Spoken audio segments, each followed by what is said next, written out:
Bueno, qué gusto poder estar con ustedes aquí en esta tierra maravillosa. Quiero compartir con ustedes a partir de esta noche, titulo esta conferencia La milagrosa existencia de Israel.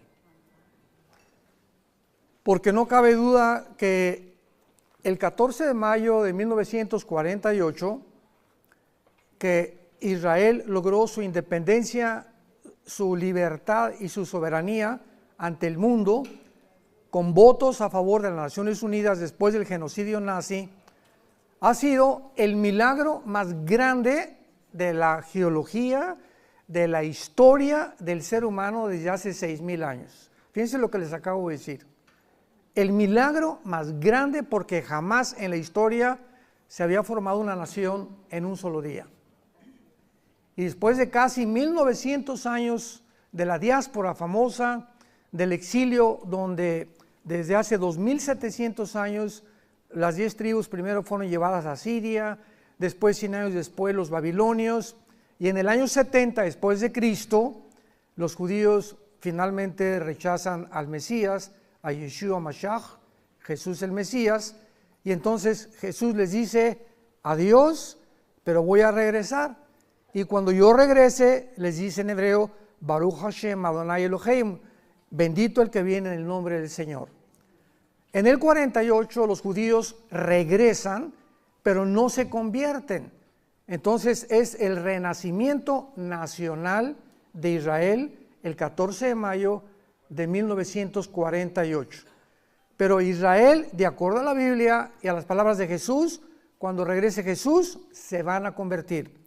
Y tenemos Romanos 11, 25, 26, que entonces van a aceptar a Jesús como el Mesías, van a pasar 7 años de tribulación tremenda, que no va a ser nada comparada con la persecución de los nazis, y va a ser un pueblo que a través del horno y del sufrimiento van a entender por su rebelión, su orgullo tan grande que tienen, sobre todo los judíos ortodoxos, todos los que se visten de negro, son los fariseos del siglo XXI. Y estos judíos, ¿verdad? No le hacen caso a nadie, no saludan a nadie, no les interesa a nadie. Entonces, es la continuación y la perpetuación del fariseísmo de hace 2000 años, desgraciadamente. Ahora que venimos en el avión, siempre lo hemos intentado, yo hablo con ellos y los bendigo y todos me voltean, ni me pelan. Ni nos fuman, ni me contestan, tratamos de acercarnos, pero permanece ese orgullo tan horrible que fue la caída de Lucifer. El orgullo es el pecado que puede ser la raíz de casi todos los demás pecados que un ser humano o una persona puede cometer. Lo contrario y la antítesis es la humildad de Jesús, que viene Dios y se hinca a lavarnos los pies. Y abre sus manos en una cruz para decirnos, los amo. Y ejemplo nos ha dejado para que sigamos sus pisadas. Entonces, el regreso de Israel en el 48 marca la cuenta regresiva de las profecías de los últimos tiempos. El momento que Israel rechaza al Mesías, Dios forma una entidad completamente diferente que se llama la iglesia. Entonces la iglesia no son los monumentos ni las construcciones, la iglesia somos ahorita nosotros en este lugar. Donde 2 o 3 se junten en el nombre de Jesús, ahí está la iglesia.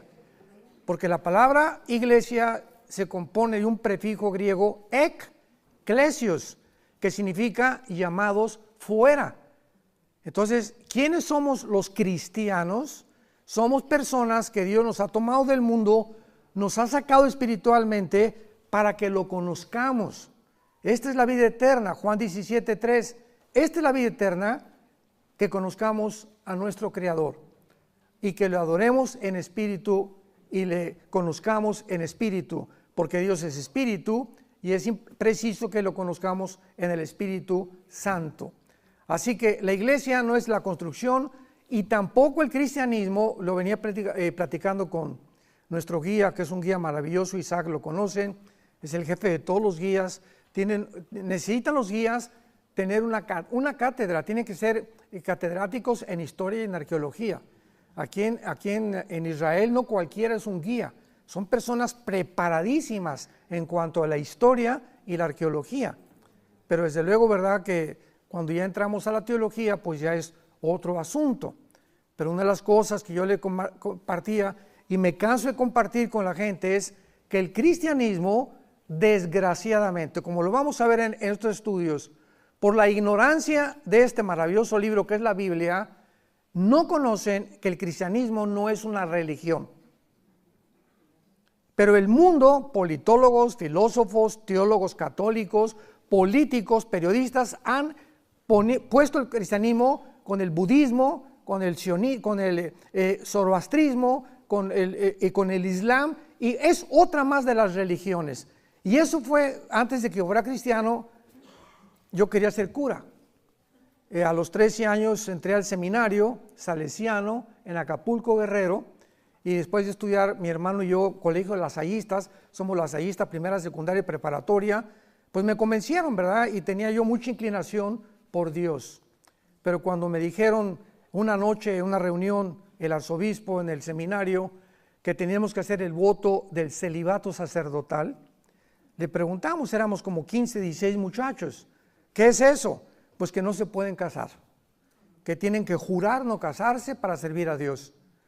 Y esa noche, lo he contado varias veces, pasó una güerita, no es mi esposa, eran como las 6, 7 de la tarde, una bicicleta, estábamos como en una biblioteca platicando con el arzobispo, y veo y soñé con ella. O sea, ni siquiera le vi la cara, pero me sentí atraído, ¿no? Y le hablé a mi papá. Y le dije, papá, fíjate que me acaban de decir que no me puedo casar y me gustan las mujeres. Mi papá saltó de gusto, mañana voy por ti. Porque mi papá era muy católico, siempre trabajó en la política, sirvió a 3 presidentes en México.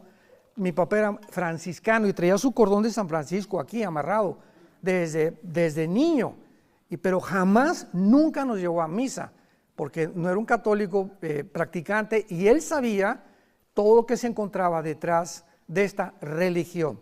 Entonces yo me decepcioné tanto de la religión que me hice ateo. Y comencé a estudiar la dialéctica materialista, marxista, Federico Engels, tenía una foto del Che Guevara atrás en mi cama, inmensa, un póster grandísimo. Estaba dispuesto a irme a Cuba para entrenarme en las guerrillas urbanas, que fue lo que fundó Castro y el Che Guevara en Bolivia. Por eso el Che Guevara fracasó en Bolivia, por eso, porque los indígenas de Bolivia no lo ayudaron, no tuvieron éxito y pues lo mataron ahí mismo en Bolivia. Entonces yo estaba completamente en contra de todo lo que era religión. Cuando mi hermano Alejandro, mañana lo voy a presentar, es el director de nuestro Instituto Teológico, por línea, me comenzó a hablar en un estado que me encontraba yo, me quise quitar la vida 2 veces.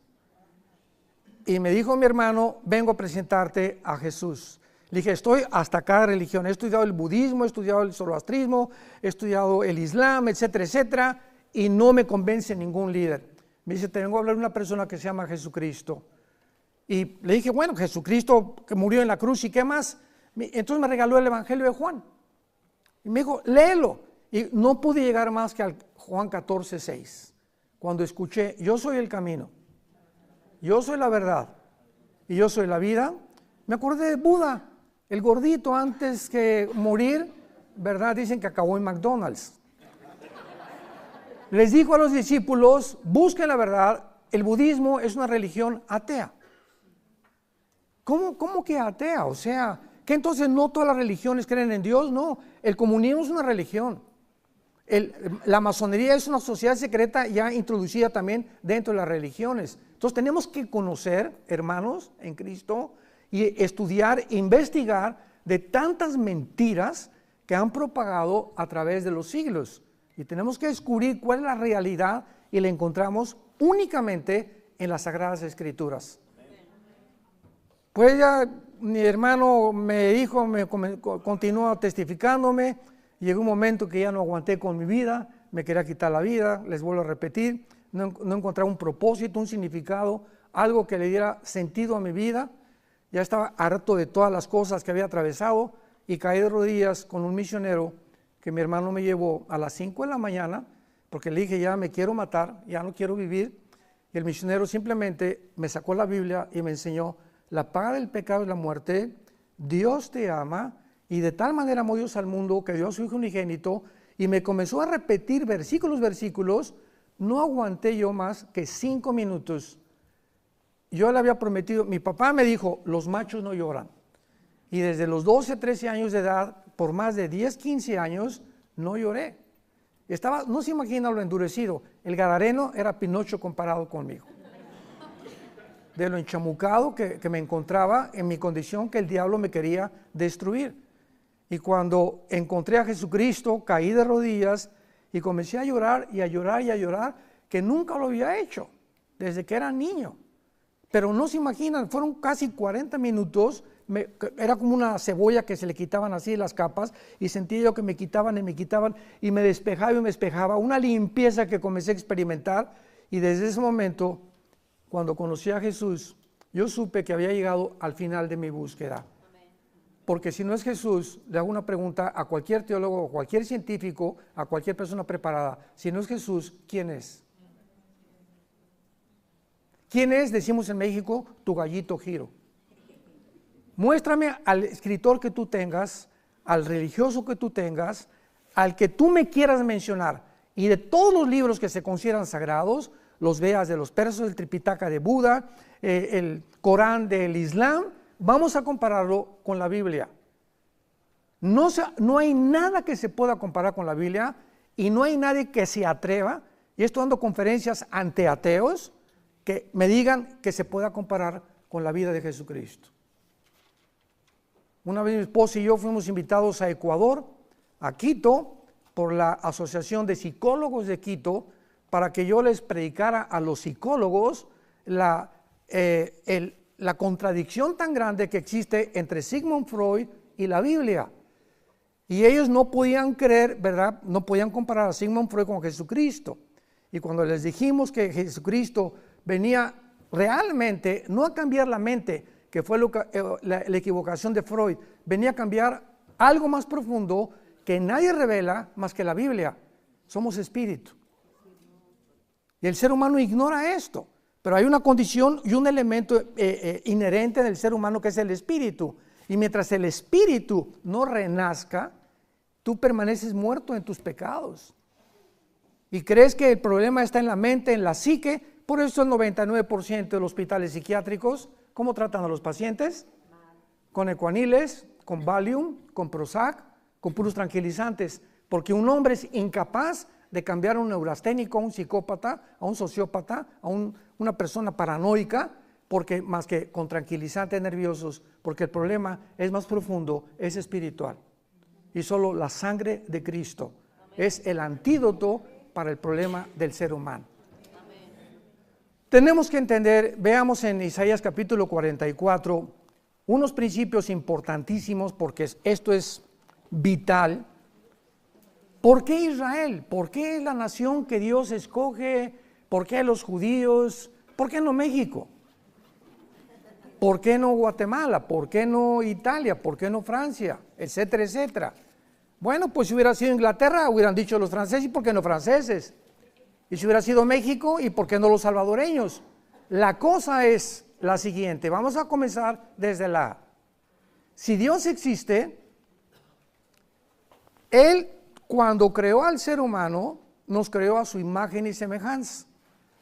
Y hace más de un siglo, un hombre llamado Carlos Darwin postuló una teoría llamada la evolución, que somos amibas. Es lo que el Foro Económico Mundial, les decía hace unos momentos, predica. Klaus Schwab, que es el director del Foro Económico Mundial, véanlo en Google, tiene un consejero que se llama Noah Harari, que dice que él es Cristo, que dice que no existe más que la evolución, somos amibas, y si somos realmente el resultado de una amiba, vamos a mejorar la evolución, porque estamos con la tecnología y la genética para mejorar nuestra condición. Vamos a usar el transhumanismo, la inteligencia artificial y la manipulación genética para crear una raza superior. Esto es lo que están enseñando ellos.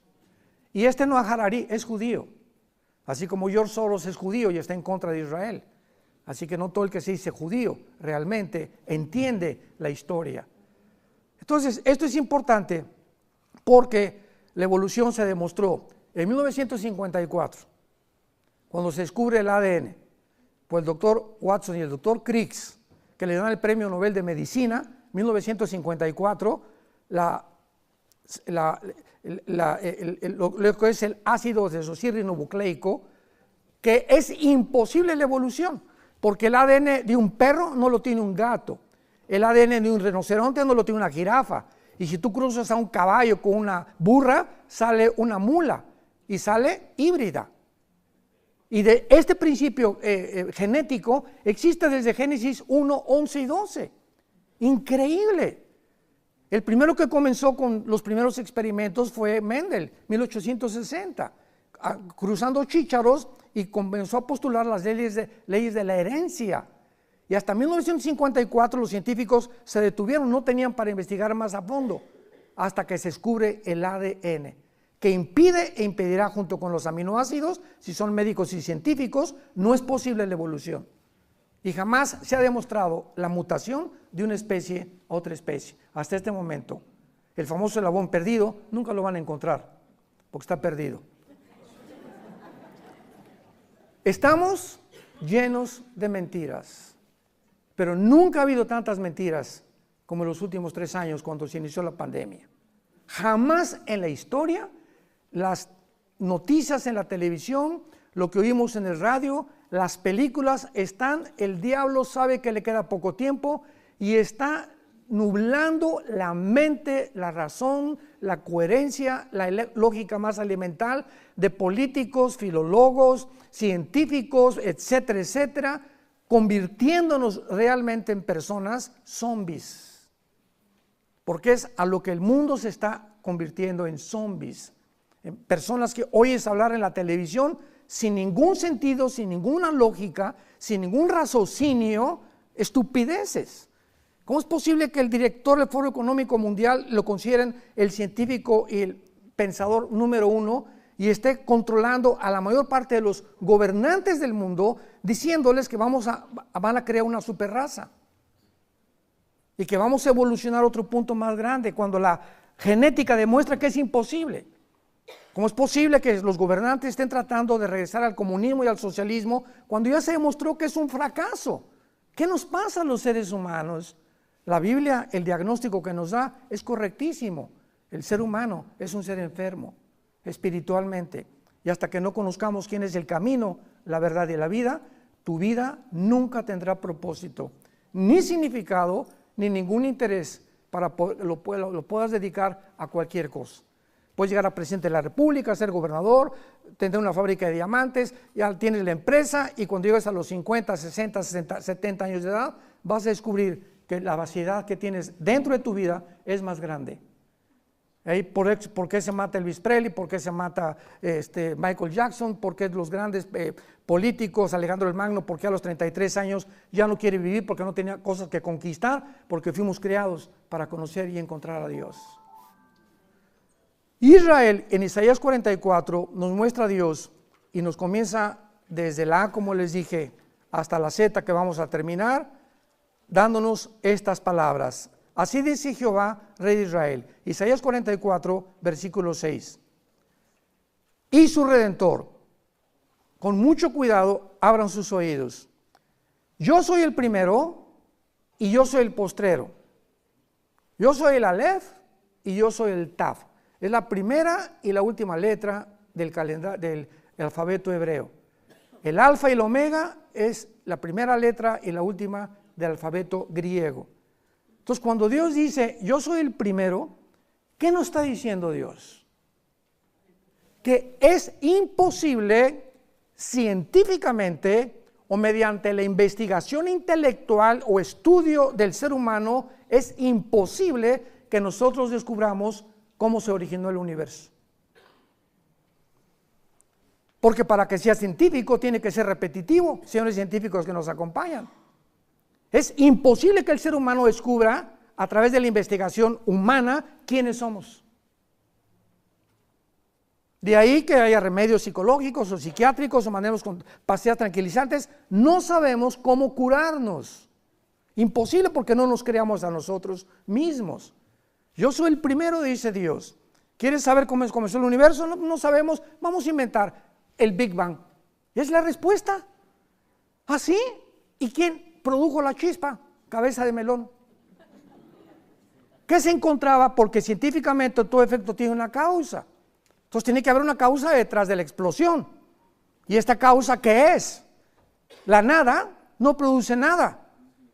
Y si seguimos con esa lógica, muy bien, una explosión, ¿quién produjo la conciencia y el pensamiento? La materia no produce nada, la nada no produce nada. ¿De dónde salió la conciencia y el pensamiento entonces? O sea, si seguimos así, nos damos cuenta que llegamos a la locura, que es a lo que llegó Friedrich Nietzsche, el padre del ateísmo del siglo XX. Acabó en un psiquiátrico, se volvió homosexual y acabó loco, cuando dijo Dios no existe. Y fue el que inspiró a los nazis, a los comunistas, a los fascistas y a todas las personas del siglo XX, que fue el siglo donde más ateos el mundo ha producido, como Sam Harris y Jean-Paul Sartre, el padre del existencialismo en Francia. Leía sus libros, yo el Muro, La náusea, para mí eran libros que yo devoraba, buscando realmente a través del ateísmo una respuesta, y el ateísmo me llegó a tratar de que yo me quitara la vida, porque no encontré nada fuera de algo que me diera propósito en mi vida. Yo soy el primero, yo soy el último. Vean esto, si Dios dice yo soy el primero y yo soy el último, quiero decirles todo cómo comenzó, y se los voy a poner en un libro que se llama la Biblia. Les voy a decir cómo comenzó el mundo, les voy a decir cómo lo hice, les voy a dar pruebas científicas. Hay más pruebas científicas de la creación de una pareja que de que venimos del chango, por el amor de Dios. Porque no hay ninguna prueba científica para la evolución, repito, es una teoría y se sigue manejando y manipulando como una teoría, cuando la física, la bioquímica y la primera y la segunda ley de la termodinámica niegan completamente la teoría de la evolución. ¿Pero por qué se sigue insistiendo? Porque no sabemos de dónde venimos. Y los científicos también tienen teorías locas, que son teorías, y que lo repiten tantas veces que el que repite la mentira se acaba aceptando como una verdad después de 100 años. Y se sigue enseñando en muchas universidades que venimos de los animales. Qué estupidez tan grande, es la irracionalidad más grande a la que el ser humano ha llegado. Yo soy el primero, yo soy el final. Les voy a decir cómo acabar el mundo. Les voy a decir cómo va, porque hace 2000 años el apóstol Juan escribe que el mundo termina controlado económicamente con una marca, el 666. La Biblia nos describe hace 2000 años que el mundo terminará en el globalismo, con un hombre que va a dominar actualmente, que ya la tecnología, es posible que un hombre gobierne el mundo con la tecnología con la que llegamos, con el 666. ¿Qué hubiera pasado si no hubieran inventado el chip y las computadoras? No se hubiera cumplido esta profecía. Pero se inventa el chip, se inventan las computadoras, se inventa todo lo que tenemos alrededor, y nos damos cuenta que la Biblia trasciende continuamente las expectaciones y los pronósticos de la misma ciencia. Así que ahora con la vacuna, si no tienes vacuna no te subes, si no tienes vacuna no entras a la escuela, si no tienes vacuna, vemos que una vacuna, aunque la marca va a ser aquí el 666, la vacuna es aquí. Me preguntaban, ¿es la vacuna la marca de la bestia? No, aquí es la vacuna y la marca del 66 va a ser aquí o en la mano derecha. Nosotros no vamos a estar aquí. Tal vez sea un tatuaje, algo que trascienda la cibernética, que pases al banco y en lugar de tarjetas de crédito, lo que quieras, o la moneda digital que se está buscando, pases la mano y los rayos láser, como ahorita los productos en el mercado, pasan así a través de una luz y comienza a marcarle a la cajera $20, $30, $15, etcétera, etcétera. Así nos van a controlar en muy pocos meses, aunque nosotros ya no vamos a estar aquí. Gracias a Dios. Dios nos dice que el tiempo se acabó en la Biblia. El tiempo, o sea, la historia humana ha llegado a su final. La historia humana comenzó cuando Lucifer le dijo a la primer pareja, Adán y Eva, serán como dioses.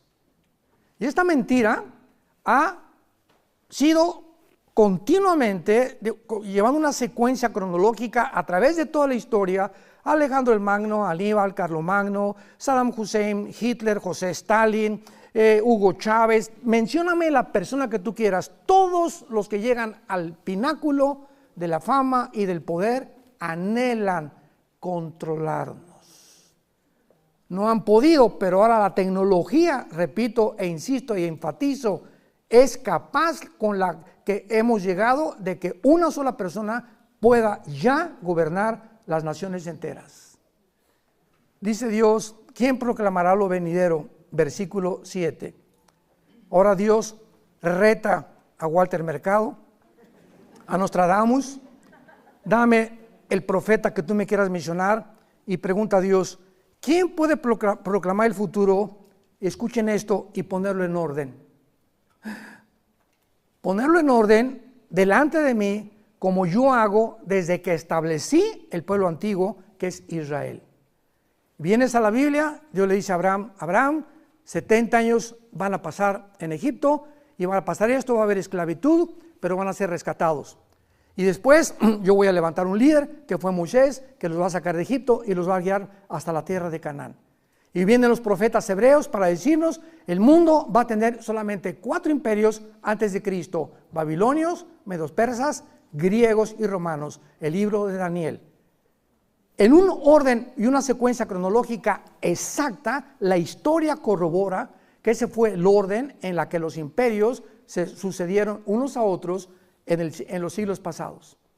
Y de acuerdo a la Biblia, el globalismo que continúa ahora será una forma o la tercera etapa del antiguo imperio romano, donde se unirán 5 naciones del Medio Oriente y 5 de Europa para formar un gobierno de 10 naciones de donde surgirá el anticristo. Él derrocará a 3 naciones que posiblemente sean Egipto, Siria e Irak, y él se corone como el Dios supremo y eliminará todas las religiones y comenzará a perseguir a los judíos por la última vez en toda la historia de Israel. ¿Quién puede poner en orden en la historia sino Dios? O sea, tú estás buscando, ¿recuerdan ustedes a este gran astrónomo que murió en el siglo XX, que dijo Carlos Sagan? Carlos Sagan era una mentalidad extraordinaria en astronomía, pero él dijo, antes de morir, ¿por qué usted murió como ateo?, le preguntó una de sus hijos, y contestó, es que nunca encontré evidencias de la existencia de Dios.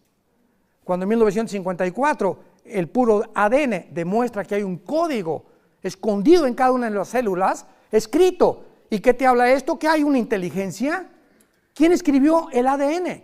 Y la información que tú tienes en cada de los billones de células que tienes en tu cuerpo. ¿Por el amor de Dios? ¿O por accidente? ¿Cómo es posible que en cada célula tengo ya escrito el color de piel, el color de los ojos, el tamaño, la estatura, las enfermedades, la genética, cómo se transmite todo? Y si se transmiten las enfermedades, también se transmite la enfermedad espiritual, que se llama pecado. Y que Freud le llamó, es el problema de la mente, para curarlo con pastillas tranquilizantes. ¿Por qué escogió Dios a Israel? Número 1, a los que quieran apuntar, para que el mundo tuviera el ejemplo de una nación monoteísta, para formar la primera nación monoteísta de la historia del ser humano. Veamos en Deuteronomio capítulo 7, versículo 6 al 8, lo que Dios dice al pueblo de Israel. Deuteronomio 7, del 6 al 8. Porque tú eres pueblo santo. Acuérdense que la palabra santo, apúntalo en el hebreo, kadosh. Kadosh significa apartado, no significa bueno, ni que seamos muy buenos, sino que somos gente apartada para un servicio santo, un servicio diferente. Tú eres un pueblo apartado para Jehová tu Dios. Jehová tu Dios te ha escogido, vean ustedes la soberanía de Dios, para que tú seas un pueblo especial, le dice a Israel, más que todos los pueblos que están sobre la tierra. Y aquí Israel pudo haber dicho, Gracias, hasta que nos reconociste, Señor, ¿verdad? El orgullo inmediatamente, cuando viene el aplauso y el reconocimiento, la naturaleza humana se vuelve vanidosa y creída, y crees realmente lo que te están diciendo. Versículo 7, Dios interviene, no por ser ustedes más que todos los pueblos, los ha querido Jehová, y los ha escogido, pero pues ustedes eran el más insignificante de todos los pueblos. Ve un mapa de Israel, rodeado de 22 millones de personas. Es un puntito insignificante, como nos dijo el guía. De norte a sur y de oriente a occidente, el kilometraje de Israel es impresionante. Y la tecnología que ha superado a todos los países árabes de alrededor es lo que ha causado la envidia. Dijo Salomón, toda obra significativa causa la envidia de los demás. Ya tu vecino se compró un Mercedes-Benz, ahí está el envidioso. Ya tiene mejor vida, ahí viene la envidia. Ya el hermano se compró un vestido bonito, parece china poblana. Así es la naturaleza humana. No aguantamos que alguien sea mejor que nosotros o que nos prospere. Las mujeres, ¿quién es la más bonita? Si alguien canta, pues tiene que cantar mejor. O si alguien ya tiene una raíz espingada, pues me la voy a respingar yo también. Es una competencia continuamente entre nosotros para quién supera a quién. Forma parte de la naturaleza caída del ser humano. No porque ustedes sean mejor, sino simplemente eran el más insignificante, porque lo débil de Dios es más fuerte que nosotros y lo que es completamente despreciado para Dios es la belleza. ¿Por qué Dios cogió que naciera en un pesebre el creador del universo? Pónganse a pensar, rodeado de vacas y de becerros y de gallinas. En un pesebre escoge Dios meterse en el esperma que él produjo en María, con el cromosoma Y, porque el Mesías tenía que ser de naturaleza masculina, que es lo que produce el cromosoma Y, y para que María en 9 meses tuviera aquí al próximo Mesías, hijo de Dios Altísimo. ¿Por qué escoge Dios que nazca? Nos preguntaron ahora, en Nazaret. ¿Le soplo? Es que nos hizo una pregunta el guía, no me conteste, dijo, pero ¿por qué creen que nació en Nazaret, verdad? Bueno, la palabra Nazaret viene de nacer, que significa rama, significa algo deseable, y necer, que significa rama o vástago. Y en Isaías 11:1 dice, nacerá un vástago, una rama de Jesse, el papá de David. Entonces, Nazaret era el pueblo exactamente como en México, Tepito. ¿Dónde naciste en Tepito? Nadie se orgullece de decir nací en Tepito. No nací en la Riviera Francesa, ¿verdad? Y nací en Chicago, etcétera, etcétera. Pero Nazaret, cuando comienzan a decir que Jesús nació en Nazaret, ¿se acuerdan que Natanael dijo, qué cosa ha salido buena de Nazaret?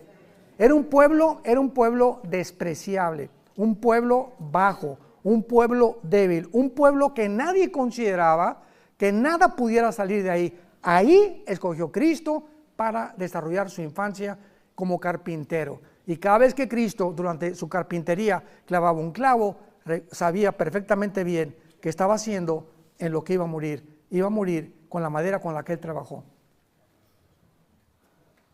Todo tiene un significado, no hay nada absolutamente accidental en la palabra de Dios. Entonces, Dios les dice a Israel, ustedes eran del más insignificante, versículo 8, sino por cuanto Dios los amó y quiso guardar el juramento que juró a tus padres, te ha sacado Jehová con mano poderosa y ha rescatado de servidumbre de la mano de Faraón, rey de Egipto. ¿Por qué te escogió a ti, a Dios, y no a tu primo? ¿Por qué te escogió Dios a ti y no una hermana que tienes por ahí que todavía anda ahí de locochona? O un hermano que todavía anda ahí de locochón y tú estás comenzando a conocer a Dios. ¿Por qué ellos y por qué a nosotros sí? ¿Nunca te has preguntado eso? Yo me pregunto, todos mis ex amigos que yo tuve están muertos. Y así yo hubiera acabado también. En accidentes, en drogas, en alcohol, alcoholismo, etcétera, etcétera. Perdidos, otros en el manicomio, en hospitales psiquiátricos.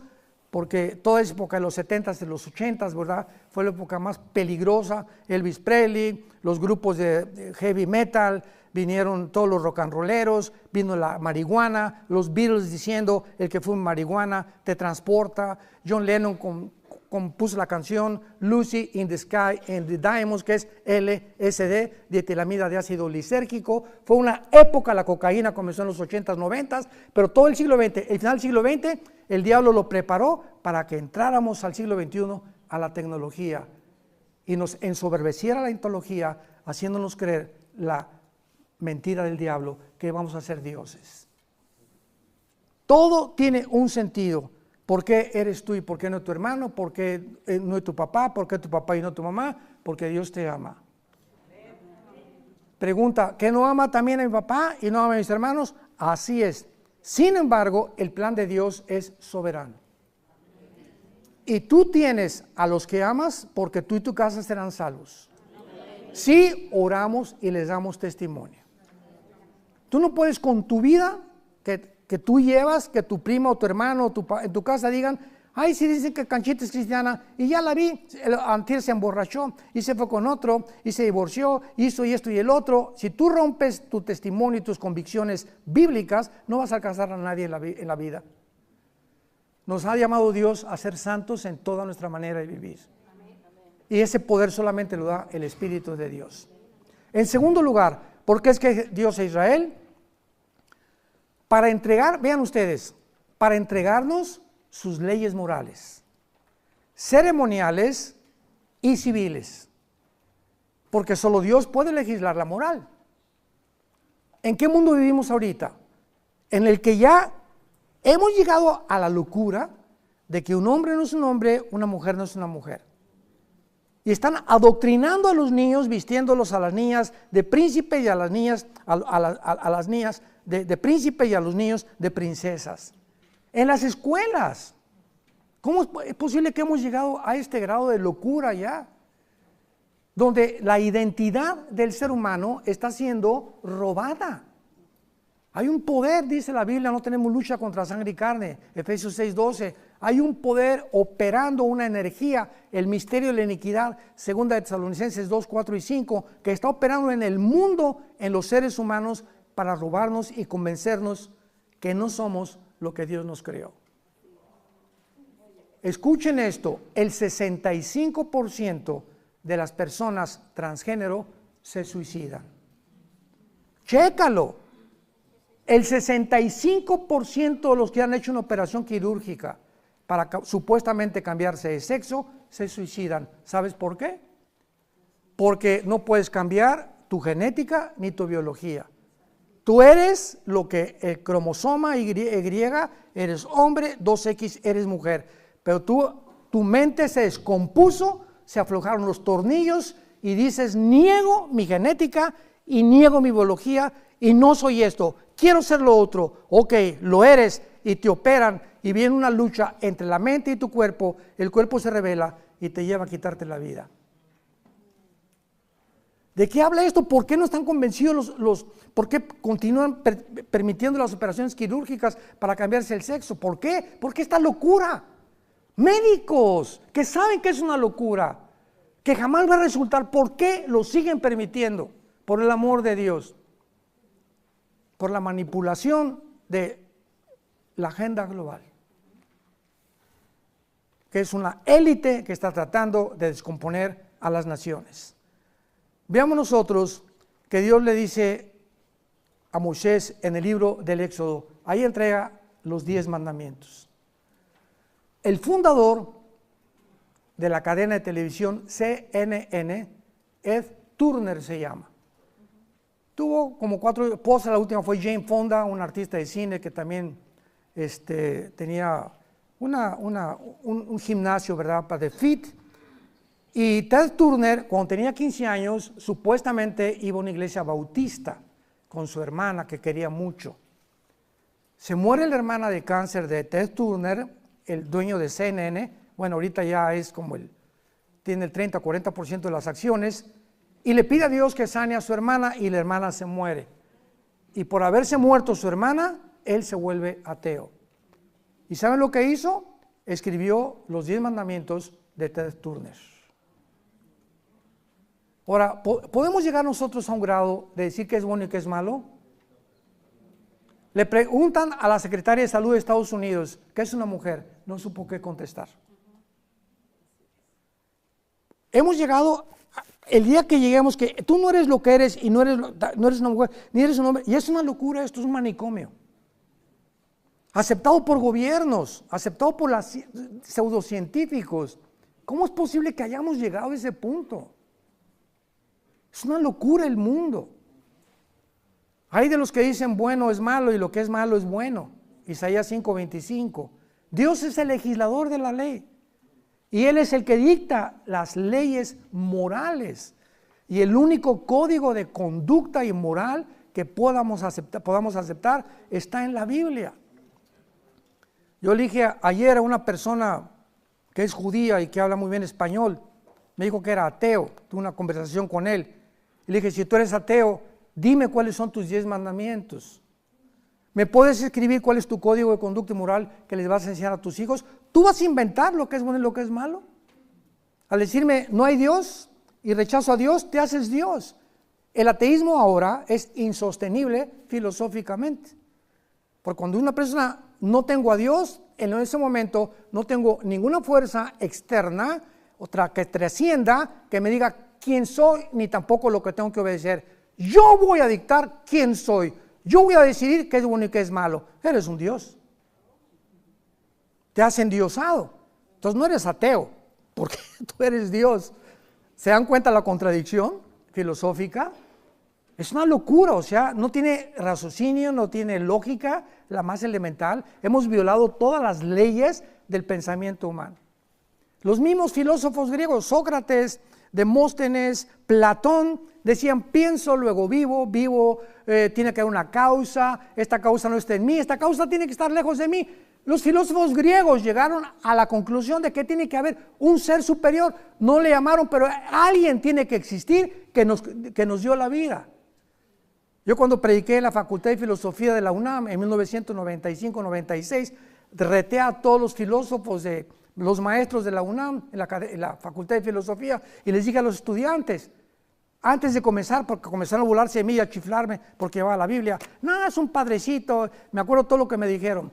Ya los callé y les dije, quiero hacerles una pregunta nada más a todos ustedes. ¿Alguno de ustedes defíname qué es la verdad? ¿Son filósofos? ¿Qué es la filosofía? Pues una perspectiva de la verdad. Pero ¿quién puede definir qué es la verdad? No hubo nadie que se levantara. ¿Saben lo que me contestaron? Bueno, lo que es verdad para usted no es para mí. Digo, se llama relativismo. Y si llegamos a ese punto, no hay una verdad absoluta. Y si negamos que hay absolutos, pues claro que no existe Dios tampoco. Y si no existe Dios, todo está permitido. Tan sencillo como es, como dijo Dostoyevsky, el filósofo que estuvo en Siberia exiliado ruso. Si no existe Dios, todo está permitido. Entonces Dios le dice a Moisés, estos son los 10 mandamientos. Adorarás a Dios, no jurarás el nombre de Dios en vano, no matarás, no robarás, no te meterás con la mujer de tu prójimo, etcétera, etcétera. Son las leyes morales que Dios nos deja en el libro del Éxodo. En segundo lugar, las leyes ceremoniales. Ustedes no van a buscar cómo adorarme. Yo les voy a enseñar cómo se pueden acercar a mí. Como el ser humano ignora este libro, entonces el ser humano, por traer la eternidad desde la creación, inventamos las religiones. ¿Qué son las religiones? La palabra, el prefijo re, ligos, regresar o volver. Ligos, ligar. Una persona religiosa es una persona que está tratando de religarse o volver a unirse con Dios a través de no comer carne con la cuaresma, de que lo bauticen, de ir a misa el domingo, cumplir una religión, aunque por dentro sea un anticristo. Entonces, las personas religiosas son las personas que están buscando de alguna manera, ¿qué cosa? Que Dios las acepte a la forma que ellos creen que los va a aceptar. Al Capone, el rey de la mafia y de los cárteles de Chicago, 1920, se disfrazaba de Santa Claus y regalaba dulces a los niños. la conciencia lo atormentaba. Yo quiero ser bueno. Y a los 3 días agarró la ametralladora y mató a 500 personas. Todos los grandes de la mafia y del Padrino italianos, nosotros descendemos de Palermo, ¿verdad? Mis antepasados yo creo que fueron mafiosos también, y de ahí los chamucos que yo traía. Pero todos, ¿verdad?, piensan eso, que son la familia, ahora sí la respetamos dentro de la mafia, pero matamos y robamos, pero nosotros hacemos las leyes. Te vas a casar con una persona y la respetas, porque nos conviene a la familia del capo o del capo mafioso permanecer así para poder no desbaratar nuestra familia, porque la familia es sagrada ante el Vaticano, con permiso de matar, de prostituirse y de vender drogas. Qué contradicción, ¿verdad? Pero ese es el ser humano. Y en tercer lugar, Dios forma a Israel para darle las leyes civiles. Si hay abogados aquí, el derecho romano no viene de Roma ni de Grecia, viene de la Biblia. Dios establece cómo deben los gobernantes gobernar.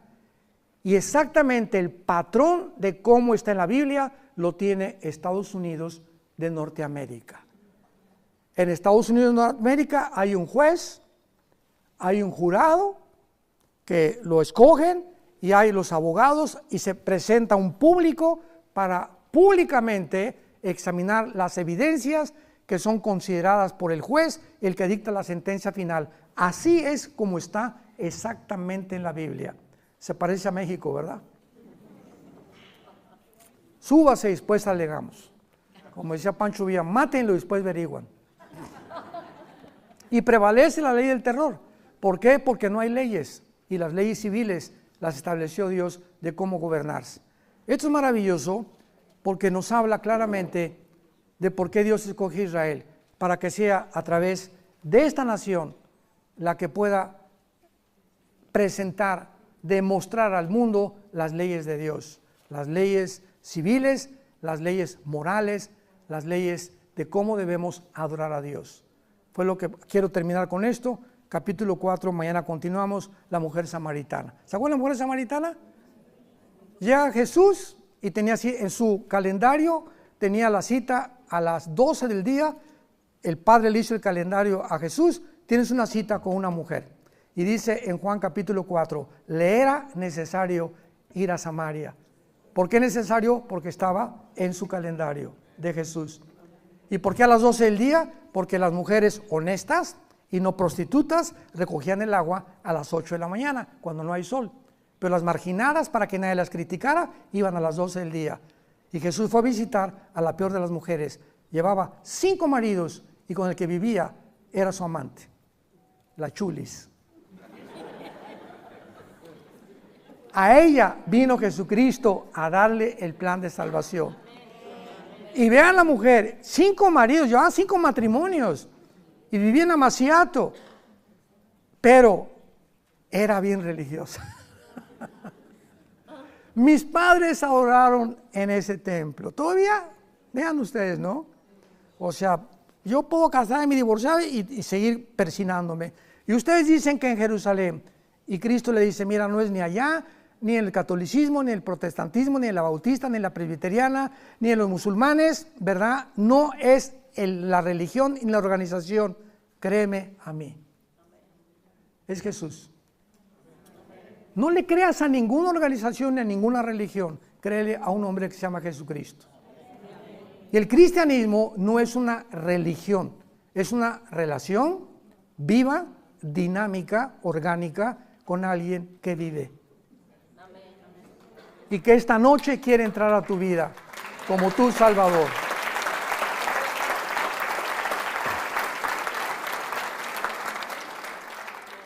Se acabó. Mujer, no es ni aquí ni acá, no busques edificios, no busques títulos en las botellas. Vengo a buscar lo que está dentro de la botella. Hay católicos que se van a condenar y hay católicos que se van a salvar. Hay cristianos evangélicos que se van a ir al infierno, porque el hecho de que seas cristiano evangélico no significa que te vas al cielo más que siguiendo a Jesús. Entonces no confíes por la religión a la que tú perteneces, no conviertas el cristianismo en una religión donde solamente cumplas con tus diezmos y el domingo y de lunes a viernes te portas como hijo del diablo. Porque en ese momento estás apostatando y negando realmente tu fe. Entonces el cristianismo es una relación diaria. Es la persona que se levanta y medita, lee, memoriza 1, 2 versículos, pasa 10, 15, 20 minutos en oración con Dios, antes de acostarse abre la Biblia, tiene comunión con Dios, porque es imposible tener comunión con el Creador sin este libro. Y muchos ya ni la Biblia traen. Las iglesias ya, de la tecnología, las letritas, ¿verdad? Y les ponen los versículos y con eso ya desaparecen las Biblias. Y es la tecnología, es el lado negativo de la tecnología en las iglesias. Padre, vamos a orar, te damos las gracias por tu palabra. Haznos comprender que detrás de cada mandamiento, de cada plan que tú has desarrollado a través de la historia, como el que estamos estudiando en esta tierra, Israel, que la palabra Israel significa los que luchan al lado de Dios. El que lucha al lado de Dios, es lo que significa la palabra Israel.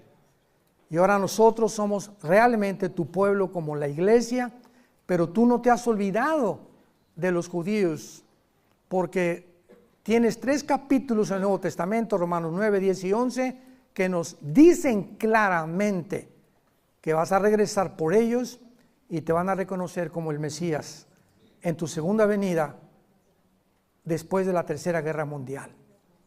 Gracias por habernos apartado ahora y traernos a este país que era de ellos y la tierra que les pertenecía, para que ahora nosotros sembremos esta palabra en la tierra en la que ellos creen, que ellos realmente eran los dueños de todos tus mandamientos y de todas tus promesas. Gracias por habernos llamado en Jesucristo, por habernos escogido, no por nada bueno que hubiera en nosotros, sino por tu gracia y porque nos has amado antes de que nosotros te amáramos a ti.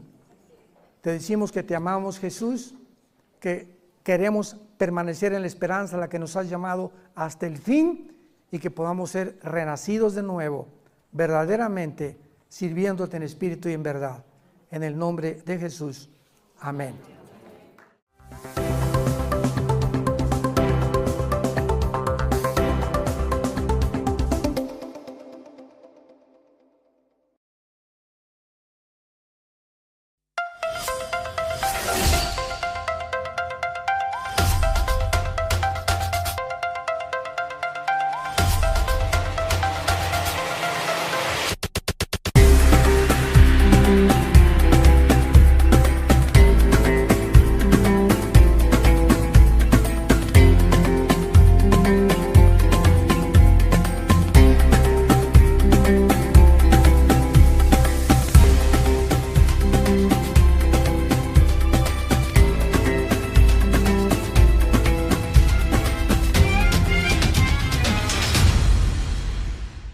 Y estamos con la segunda y última parte acerca de la profecía final de Israel, que es la profecía de las 70 semanas de Daniel, que son el cimiento, la plataforma, la base, el bastión de todas las profecías de Israel.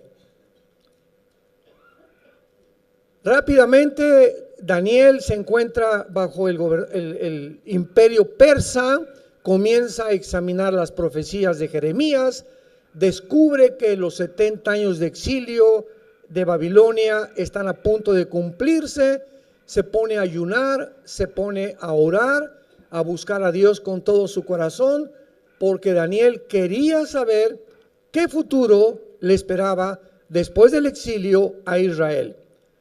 Todos en el Antiguo Testamento esperaban algo muy importante, que se llama el reino de Dios, el reino mesiánico de Dios, del cual todos los profetas profetizaron.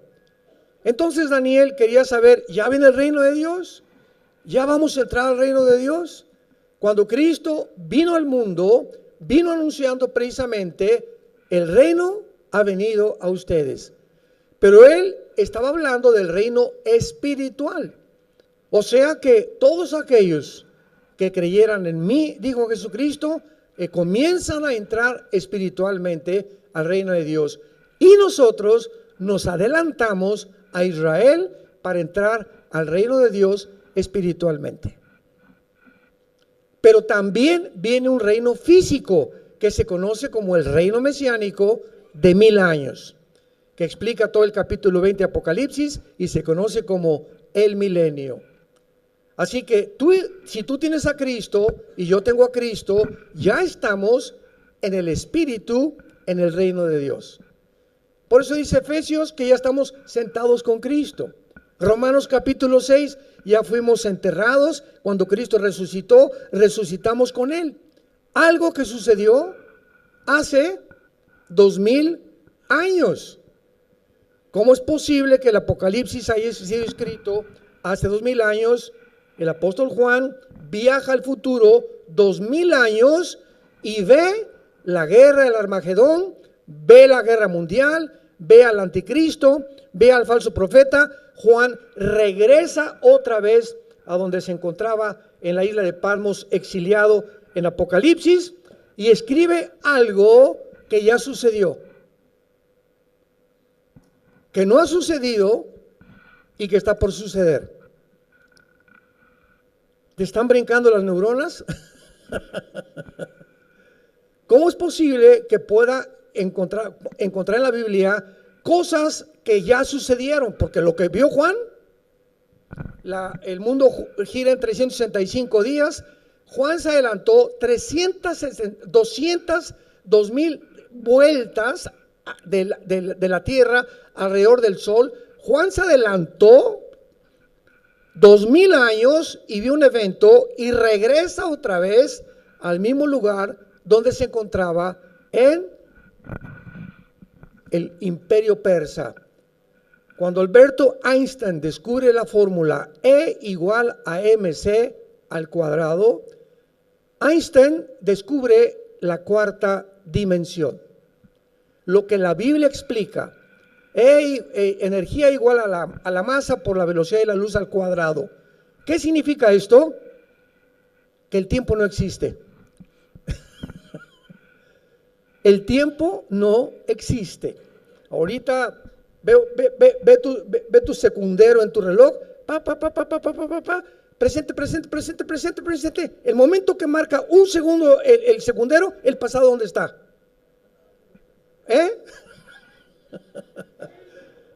Cada vez que marca 1, 2, 3, 4, el pasado,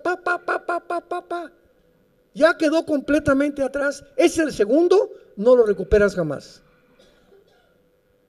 Y cuando descubrimos realmente que esto es realidad y que podemos viajar en el tiempo, porque los profetas viajaron en el tiempo, Ezequiel fue llevado al pasado, Babilonia. Oye, Señor, ¿por qué nos castigaste? Etcétera, etcétera. Vas a ver por qué. Lo saca Dios de su cuerpo, lo lleva al pasado, al tiempo de la cautividad babilónica, y le dice: mira lo que hizo Israel.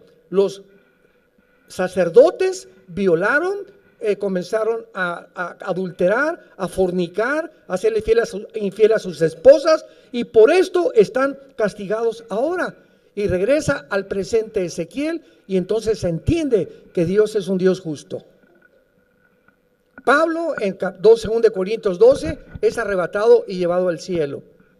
Y Pablo era tan humilde que dice: yo no sé qué fue lo que vi allá arriba, pero saben una cosa que no se los puedo contar. No hay palabras para decirle de lo que yo fui, de lo que vi y oí allá arriba en el cielo. Y entonces Pablo, más adelante, 2 Corintios 12, escribe: para que las revelaciones, para que todo lo que vi y oí no me exalte ni me ensoberbezca, Dios ha permitido un aguijón en mi carne. Él tenía alguna enfermedad, muchos dicen que era un problema oftalmológico de los ojos, porque en Gálatas se escribe: mirad con cuán grandes letras os escribo. Cualquier cosa que haya sido, él tenía un aguijón para mantenerlo humilde. Pablo, el apóstol, el más grande misionero de la época cristiana. Así que todos nosotros debemos recordar eso. Dios quiere mantenernos humildes a todos. Nunca te exaltes, nunca te ensoberbezcas por el dinero, por la posición, por lo que tengas, y siempre, siempre estemos dispuestos a ayudar a los demás, a vivir a los demás. Ahora rápidamente, ¿verdad? Estamos en el camión. Todos los hombres tienen obligación de bajarse del camión antes que la esposa y darle la mano para que se baje su esposa.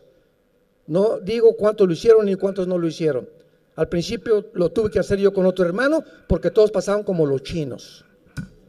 Se bajaban y la esposa por ahí, ¿verdad? Y bájate, apúrate.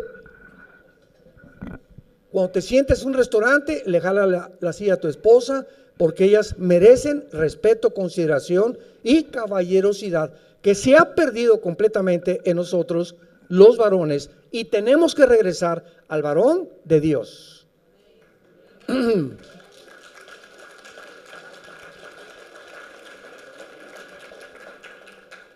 Te vas a subir a tu vehículo, te das la vuelta, le abres la puerta a tu esposa para que suba. Ya que se suba, le cierras la puerta, te regresas y te pones al volante. Y no le dices, échate en la cajuela.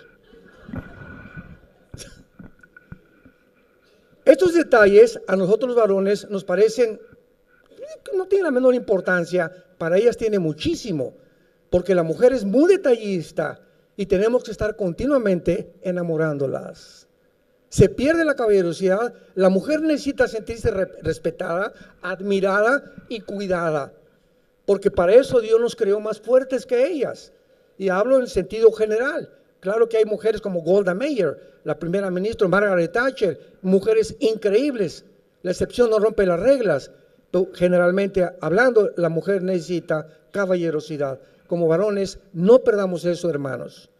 Cada vez que te bajes del autobús, bájate tú primero, dale la mano para que ella se baje las escaleritas. En cualquier momento está listo para ayudarla, porque eso es lo que nos hace verdaderamente, repito, varones de Dios. Nos quedamos en el capítulo 25 de Daniel 9 y estamos viendo las 6 cosas profetizadas para que nosotros conozcamos que cada una de estas se tiene que cumplir antes de la segunda venida y en la segunda venida de Jesucristo. Y dice el versículo, 24, las últimas 2 cosas en las cuales pusimos un paréntesis en la primera conferencia antier. En quinto lugar, para sellar la visión y la profecía. Sellar la visión y la profecía. Esto es muy importante, porque hasta este momento hemos descubierto, ¿verdad?, que en el Antiguo Testamento, ¿quién eran los profetas o los videntes? Naví en el hebreo. Aquellos hombres que veían hacia el futuro y escribían, va a pasar esto, va a pasar aquello, etcétera, etcétera, etcétera. Y había una ley en el Antiguo Testamento para los profetas. Si un profeta decía algo que no se cumpliera el 100%, no el 99.9%, tenía que cumplirse el 100%, y si no se cumplía el 100%, era falso profeta. Entonces, en el siglo I de la época cristiana, el canon de las escrituras se cerró. La Biblia fue escrita aproximadamente en 1500 años. Por más de 40 autores. Unos eran pastores, otros profetas, otros como Isaías sirvió servía en el gobierno. Daniel sirvió a 3 imperios babilónico, medo-persa, y muere antes de que entre Alejandro el Magno con el imperio griego. 40 hombres que entre ellos casi no se conocieron, pero todos escribían y estaban conscientes de la coordinación y de la increíble exactitud de la palabra de Dios. Estos 1500 años en que se formó la Biblia, se cerró el canon en el siglo I, porque los apóstoles mandaban las cartas a Tesalónica, a Colosas, a Éfeso, etcétera, etcétera, y mientras ellos vivían, se cercioraron que esas cartas pertenecieran al canon que se cerró. Después del siglo I, ya no aceptaron ninguna revelación, ninguna otra carta que se incluyera en los 66 libros de la Biblia. Se cerró el canon.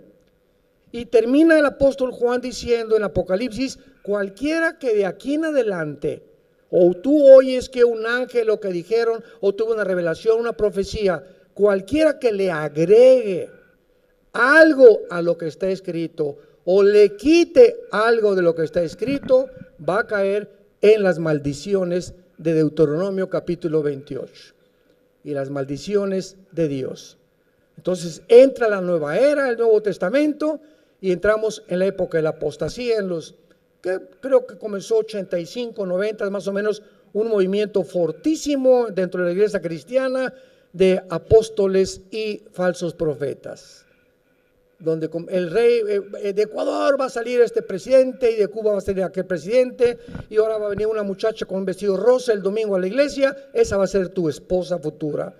Y el Señor dice que de aquí va a salir una fuente impresionante de un manantial, que esta iglesia se va a levantar y tú vas a ser más grande que Moisés. Y encontramos una barbaridad de cosas que no nos imaginamos. Y cuando oímos estas cosas, tenemos que preguntarnos: ¿conocemos la Biblia? ¿Realmente hay más profecías o la Biblia está incompleta? ¿Hay más revelaciones o la Biblia está incompleta? Ahora, hay revelaciones espirituales. Yo vengo a la Biblia y entiendo, ahora entendía esto por revelación, pero no en cuanto al futuro. No hay nada al futuro que Dios nos quiera revelar. Y así ha habido cantidad de personas en los últimos 30, 40 años que han profetizado, no se ha cumplido, han caído como falsos profetas y siguen escuchándolos millones de cristianos, por la grandísima ignorancia que vivimos de las Escrituras. Para esta hora hemos nacido, para poder trazar bien la palabra de verdad. Vemos nosotros entonces que va a ser sellada, que dice aquí, la visión y la profecía. En 1 Corintios capítulo 13, o sea, la visión y la profecía, estamos hablando de Israel, de todas las cosas que le van a suceder a Israel. 1 Corintios 13, versículo 9 en adelante. Escribe el apóstol Pablo: porque en parte conocemos y en parte profetizamos. O sea, todo aquello que vemos en la Biblia que ha sido revelado a nuestro espíritu es parcial. No hay un solo hombre que exista que tenga todo el horizonte de la verdad. Por eso siempre habrá errores, pero no herejías. Hay un predicador grandísimo que admiro mucho en California, ¿verdad? Y que lo he seguido durante muchos años, y tiene ciertas cosas que no me parecen, o que me parecen que como que está exagerando o no está exagerando, y lo hago a un lado, porque el 90% es alimento que a mí me gusta. Hay otro teólogo, ¿verdad? Fulano de tal, que tiene unos libros maravillosos y los he leído, etcétera, etcétera, pero es hipercalvinista, por ejemplo, que cree que algunos fueron escogidos para el cielo y otros para el infierno, lo cual no estamos de acuerdo en lo absoluto, porque no se puede negar la libertad y la responsabilidad moral que tenemos delante de Dios. Y así pasan muchas cosas. Entonces no vas a encontrar un hombre que tenga toda la verdad. Yo muchas veces he dicho cosas, ¿verdad?, que me arrepiento de haberlas dicho, y las que realmente puedo lastimar a la gente, tengo que pedir perdón. Tenemos que humillarnos delante de Dios. Esto lo dije, sucedió creo que el año pasado. Yo dije, creo que el 28 viene Cristo. La regué, pero bien gacho, ¿verdad? Porque no lo debía haber dicho con tanto dogmatismo, que fue mi grande error. Pude haber dicho, es más o menos alrededor. Se me echaron encima como no saben. ¿Por qué? Porque mientras más figura pública eres, todo el mundo está esperando, precisamente, analizan con lupa lo que dices, para cualquier error que tengas, lo publiquen y atraer seguidores en las redes sociales. Ya se ha convertido esto en una costumbre. Y tenemos nosotros que enfrentar todo esto y darnos cuenta que es el precio que se tiene que pagar. Por eso tenemos la responsabilidad de estudiar conscientemente y responsablemente la palabra de Dios. En parte conocemos y en parte profetizamos. Mas cuando venga lo perfecto que no ha venido, entonces lo que es en parte se acabará. Cuando yo era niño, hablaba como un niño. ¿Cómo hablaba un niño? Gugu, ta, ta, mama, ta, ta. Pensaba como un niño. Papá, ¿por qué los globos se suben? Papá, en el avión, ¿por qué la gente parece hormiguitas de chiquitos? Papá, ¿quién creó a Dios?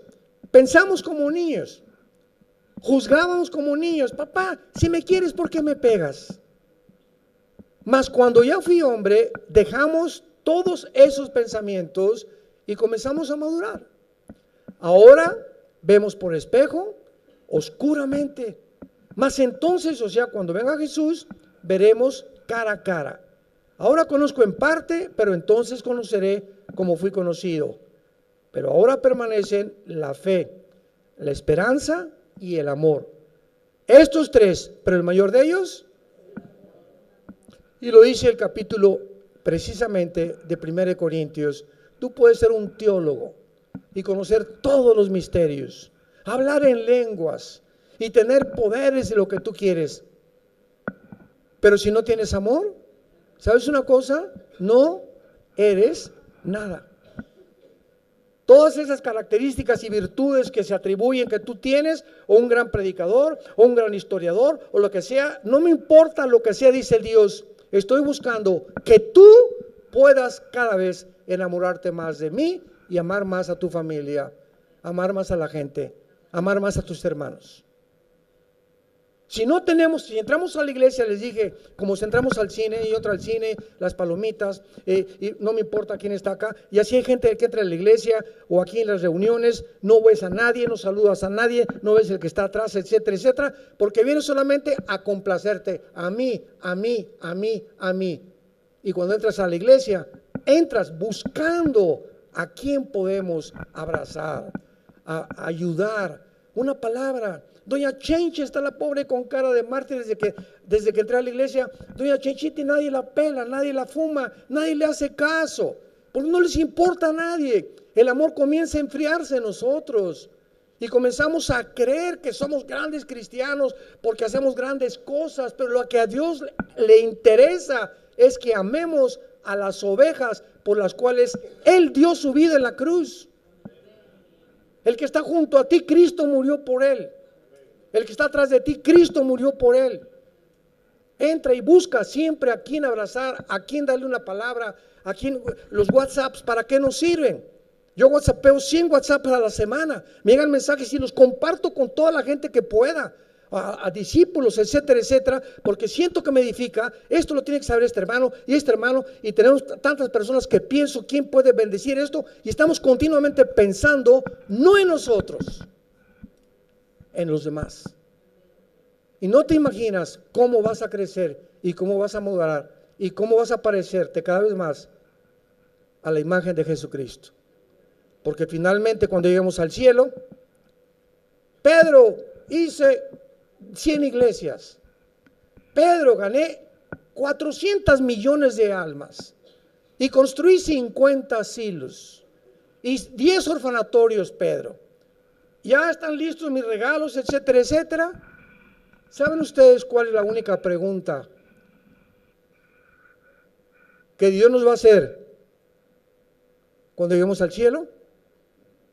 Y lo único que le va a interesar a Dios cuando lleguemos al cielo, ¿sabes la pregunta que te va a hacer Dios a ti y a mí? Va a ser la siguiente: ¿cuánto te pareces a Jesús? Romanos 8, 29, 28. Hemos sido conformados para parecernos a la imagen de Jesucristo. ¿Cuánto te pareces? ¿Cuánto del carácter de mi hijo se formó en ti, que estás enfrente de mí ahora? No me digas nada de lo que ganaste, ni de lo que hiciste, ni de lo que construiste. Mi interés toda mi vida fue que mi hijo se reprodujera en tu carácter.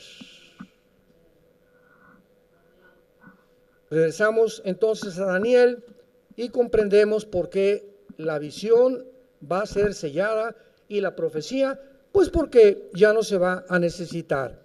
Y dice finalmente, y a ungir al santo de los santos, cuando ya en el reino milenial Jesucristo sea ungido a Israel, le reconozcan como el Mesías y pueda el Mashiach Kadosh ungir al santo de los santos en el original hebreo, así dice, Mashiach Kadosh, para que pueda ya finalmente reinar universalmente. Muy bien, cuando estas 6 cosas se cumplan, y sabemos que se van a cumplir durante el tiempo de la tribulación, este es el panorama de los 490 años que Dios le revela a Daniel a través del ángel Gabriel. 490 años hay, y a continuación comienza Dios a darle a Daniel ciertas claves. Versículo 25, le dice el ángel Gabriel a Daniel, continuando con esta revelación: sabe pues y entiende que desde la salida de la orden para restaurar y edificar a Jerusalén hasta el Mesías príncipe, habrá 7 semanas y 62 semanas, o sea, 483 años. Desde que se ordene la restauración de Jerusalén hasta el Mesías habrá 483 años. Y esto es algo asombroso, porque el decreto dado para la reconstrucción de Jerusalén no fue dado hasta 100 años después de la muerte de Daniel, si lo quieres apuntar, porque esto es matemáticas cronológicas exactas bíblicamente. ¿Qué le estoy diciendo? Que la primera venida de Jesucristo se profetiza matemáticamente en el Antiguo Testamento, no así la segunda venida, pero matemáticamente fueron exactamente 483 años desde el 14 de mayo del año 445 antes de Cristo, cuando en el libro de Nehemías, capítulo 2, el rey Artajerjes de Persia, que es ahora Irán, dio la orden para restaurar Jerusalén. Estamos hablando de 483 años, y esto es asombroso, porque vuelvo a repetir, como dijimos hoy en la mañana, pues si yo veo que un paralítico se levanta, voy a creer en Dios. Y si hubiera, como Carlos Sagan, el astrónomo ateo, cuando muere le dice a su familia: yo no creo en Dios porque no hubo suficientes evidencias. Si hubiera más evidencias de creer en Dios, ¿y por qué no se nos aparece Dios y nos dice de una vez que Él es Dios para creer en Él? O sea, él quería a su gusto un Dios. Y así está la gente. No, si yo fuera Dios haría esto. Y si yo fuera Dios no permitiría que estos niños se murieran. Y si yo fuera, espérame tantito, pero sabes una cosa, descúbrelo, no eres Dios. Y sus pensamientos de Él no son tus pensamientos, ni tampoco Él actúa como tú quieres que Él actúe. No es un Dios al gusto, no es un Dios al menú. Llegas a un restaurante y quiero esto y quiero esto. Tú no puedes llegar, yo quiero un Dios así y así y así. Y si es así, así, así, voy a creer en Él. Qué equivocado estás. Cuánta soberbia intelectual de los seres humanos. Entonces, después de los 483 años, comienza la reconstrucción, y cuando Jesús entra a el Domingo de Ramos, el Domingo de Ramos se cumplen los 483 años desde el 14 de mayo del año 445 antes de Cristo, de una forma cronológica asombrosa que solo Dios lo pudo hacer. Y cuando Cristo entra a Jerusalén, Él comienza a decirle a la gente, vayamos a ver qué fue lo que expresó en Lucas 21, para que entendamos claramente que fue en esta época cuando Cristo realmente cumple esta profecía, el príncipe que ha de venir. Lucas 21 dice el versículo 24, caerán a filo de espada, serán llevados cautivos a todas las naciones. Jerusalén será hollada o pisoteada o devastada por los gentiles hasta que los tiempos de los gentiles se cumplan. Dios profetiza a través de su Hijo Jesucristo, donde nos encontramos nosotros. Los judíos no van a volver a tener el control de esta nación hasta que Jesucristo regrese. En la guerra de 1967 recuperaron parcialmente el general Moshe Dayan. Hoy en la librería del Holocausto, ¿no se asomaron a ver los libros que hay? Yo me los quería traer todos. Era increíble la cantidad de información que había. Todo un libro dedicado a la guerra de los 6 días, al antisemitismo, a la guerra del 73, Yom Kippur, a la del 48, a la vida de Ben Gurión, el primer presidente de Israel. Había una biblioteca impresionante, muy barato los libros, acerca de toda la historia de Israel. Pero en 1967, Israel es rodeada otra vez, el 48, 56, 67, el junio de 1967, por 5 naciones árabes. El presidente Anwar Nasser de Egipto le habla al presidente de Siria y de Irak y de Líbano: ya estamos hartos de los judíos, echémoslos al Mediterráneo. Y hacen un plan desde el mayo para tratar, cierran el canal de Suez, el presidente de Egipto, y los judíos inmediatamente se dan cuenta que al cerrar el canal de Suez están completamente amenazados. Y entonces lanzan el 1 y 2 de junio el ataque en contra de Israel, pero hasta la fecha los pilotos de esta nación, los pilotos judíos en los F-35 que tienen ahora, en aquel tiempo eran F-16, son los mejores pilotos del mundo. Más que los MiG rusos y que los F-35 de los gringos y más que los aviones de los ingleses. Nadie supera en el siglo XXI y los últimos 75 años la aviación que tiene Israel. Los israelitas se suben en 6 aviones el 2 de junio, elevan y se suben a los aires y van a Egipto a las 4:30 o 5 de la mañana y comienzan a bombardear y barren toda la aviación de Egipto. Después Jordania, el rey Hussein, oye, y comienza la propaganda: estamos ganando la guerra, dice Nasser y sus mentirosos de los que tienen el control de la propagación de las noticias. Y Jordania, el rey Hussein: pues sí, pues yo le entro, no me quiero quedar atrás de esta victoria contra los judíos. Y entra Jordania y un piloto o un sargento judío intercepta la comunicación entre Jordania y Egipto y se van contra Jordania y le acaban completamente con lo que tiene, acaban con todos los aeropuertos de Líbano, de Siria y de Egipto. Y el 6º día, como dijimos, ya no había nada que conquistar. El general Moshe Dayan entra a Jerusalén y comienza primero: Baruch Hashem Adonai Elohim, Dios bendito el que viene en el nombre del Señor. Jerusalén ya es nuestra. La península del Sinaí la conquistan, entran a Egipto, a la península del Sinaí y las colinas del Golán. ¿Se acuerdan? El mar de Galilea, que es la frontera con Siria, se apoderan de toda esa frontera en 1967.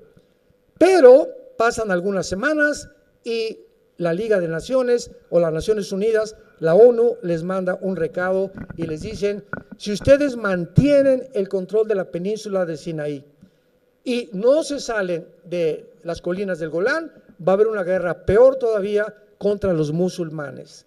Entonces el general Moshe Dayan se sale de la península del Sinaí y les dejan ese territorio que conquistaron. Y Jerusalén, tienen que repartir Jerusalén y les dejan la mitad, como mañana lo vamos a ver. Los muros de los lamentos es la parte que le corresponde a Israel y del lado izquierdo es del Islam. Entonces viene un acuerdo para que entreguen la mitad de Jerusalén. Y las colinas del Golán, dice el general Moshe Dayan, ni de chiste, porque el día que nos retiremos de las colinas del Golán, que es la frontera con Siria, es como si nos apuntaran con un cañón y en cualquier momento nos pueden devastar y acabar con la nación.